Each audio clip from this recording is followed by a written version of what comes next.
کیا ہے، اپنا گھر چھوڑتا ہے، ملک چھوڑتا ہے، وطن چھوڑتا ہے، آباء و اجداد کو چھوڑتا ہے، رشتہ داروں کو چھوڑتا ہے، دنیا کی ساری چیزوں کو چھوڑتا ہے اور ہجرت کر کے کیا ہے اللہ کے رسول صلی اللہ علیہ وسلم کے قدموں میں جا کر گرتا ہے۔ اللہ کے رسول کہتے ہیں تہدم ما کان قبلھا، ان کے پچھلے جتنے بھی گناہ تھے وہ سب معاف ہو گئے، وہ سب معاف کر دیے گئے۔ یہ ہجرت کا مقام و مرتبہ ہے۔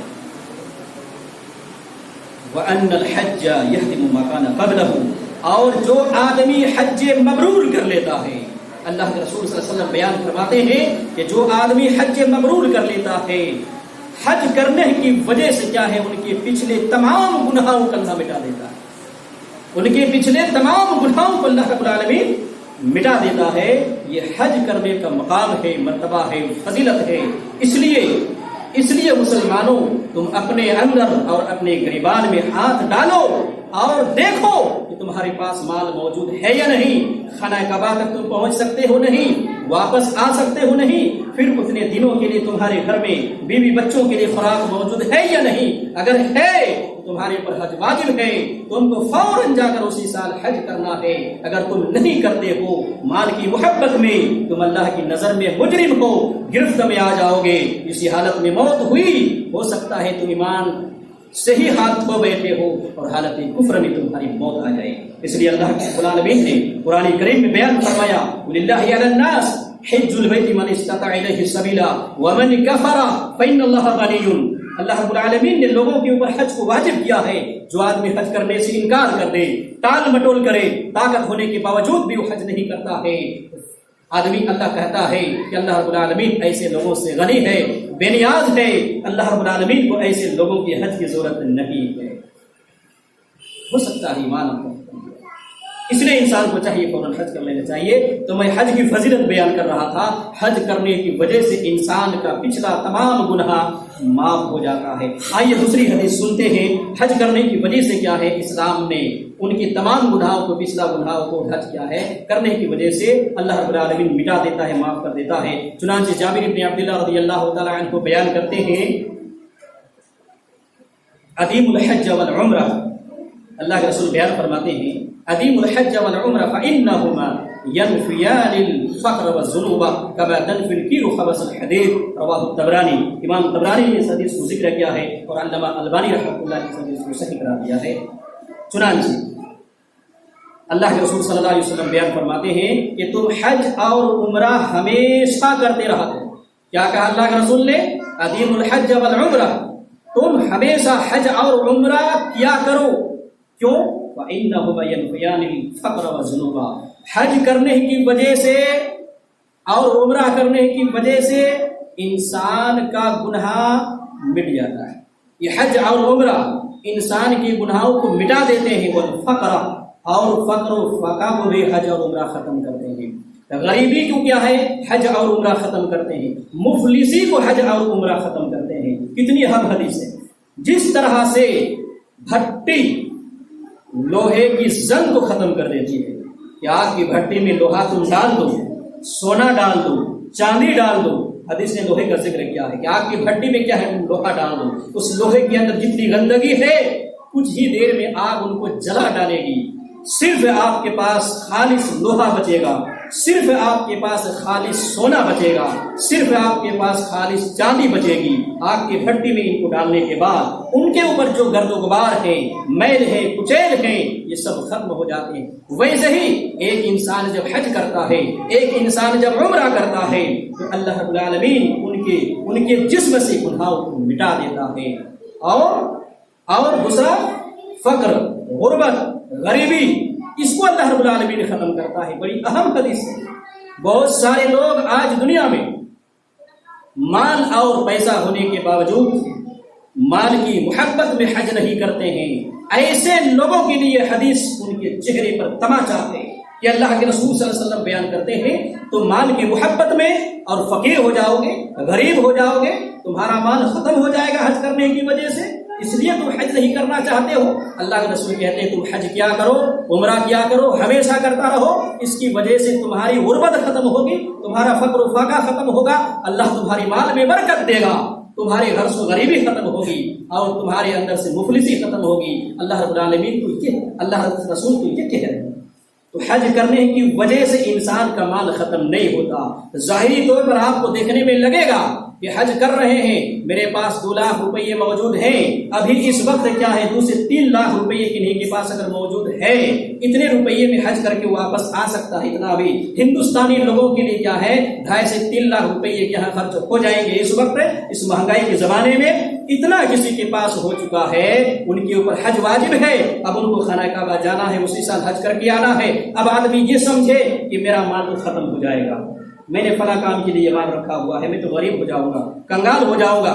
ایسے لوگوں کے لیے اللہ کے رسول کہتے ہیں تم کنگال نہیں ہوگے، تم غریب نہیں ہوگے، تم مفلس نہیں ہوگے، بلکہ حج اور عمرہ کرنے کی وجہ سے اللہ رب العالمین تمہارے مال کو بڑھائے گا، برکتیں ڈالے گا، تمہارے گھروں سے فقر کو دور کرے گا، فاقہ کو دور کرے گا، غربت کو دور کرے گا، مفلسی کو دور کرے گا، اور تمہارے گناہوں کو اللہ رب العالمین معاف فرمائے گا۔ اس لیے مسلمانوں، تم مال کی محبت میں حج جیسے عظیم رکن کو نہ چھوڑو، بلکہ جب مال ہو جائے تو یقینی طور پر ضروری طور پر تم اسی سال حج کر کے آؤ، اور پھر دیکھو تم کہ اللہ رب العالمین تمہارے مال میں برکت دیتا ہے کہ نہیں۔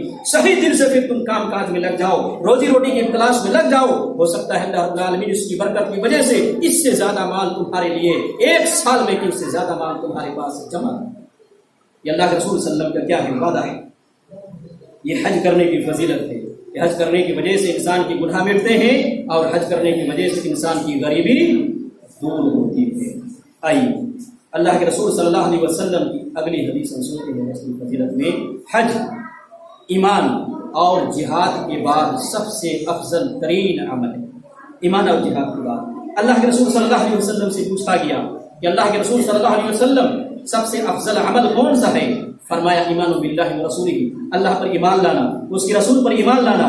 پوچھا پھر کون سا ہے اس کے بعد؟ اللہ کے رسول نے کہا کہ جہاد فی سبیل اللہ کرنا، اللہ کے راستے میں جہاد کرنا۔ پوچھا پھر اس کے بعد کون سا عمل ہے؟ اللہ کے رسول نے کہا حج مبرور، حج مبرور کرنا۔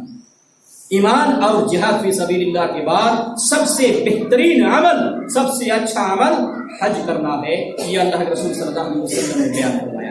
حج یہ بخاری مسلم کی حدیث ہے، اور حج مبرور کے بارے میں ابھی میں نے آپ کو بتلایا کہ حج مبرور کس سے کہتے ہیں۔ حضرت عائشہ رضی اللہ تعالی عنہ بیان فرماتی ہے کہ اللہ کے رسول صلی اللہ علیہ وسلم جہاد یہ سب سے افضل عمل ہے اسلام میں، سب سے بہترین عمل ہے، سب سے بڑا عمل ہے، تو ہم کیوں نہ جہاد کریں؟ کون کہہ رہی ہیں؟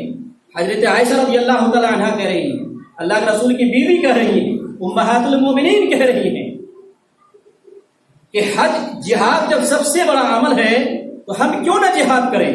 اللہ کے رسول صلی اللہ علیہ وسلم نے کہا افضل الجہاد حج مبرور، ولیکن افضل الجہاد حج مبرور، سب سے بڑا جہاد کیا ہے؟ حج مبرور کرنا۔ عورتوں کے اوپر جہاد واجب نہیں ہے، مردوں کے اوپر واجب ہے۔ اللہ کے رسول نے کہا کہ سب سے بڑا جہاد کیا ہے؟ حج مبرور کرنا ہے۔ یہ تم حج مبرور کر لو، یہ سب سے بڑا تمہارے لیے جہاد ہے، حج مبرور۔ تو میں نے کیا ہے ابھی آپ کو بتلایا، یہ حج کی فضیلتیں ہیں۔ آئیے ایک حدیث سنتے ہیں، اللہ کے رسول صلی اللہ علیہ وسلم کی ایک لمبی حدیث ہے حج کے تعلق سے کہ ان کی فضیلتیں کیا ہیں۔ حضرت عبداللہ بن عمر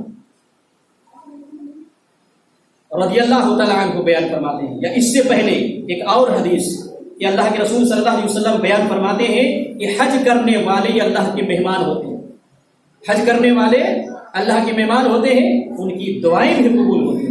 چنانچہ اللہ کے رسول صلی اللہ علیہ وسلم ایک حدیث میں بیان فرماتے ہیں الغازی فی سبیل اللہ والحاج والمعتمر وفد اللہ دعاہ فاجابوہ وسألوہ فاعطاہ۔ صحیح ترغیب و ترہیب میں امام البانی نے اس حدیث کو ذکر کیا ہے اور اس حدیث کو صحیح قرار دیا ہے۔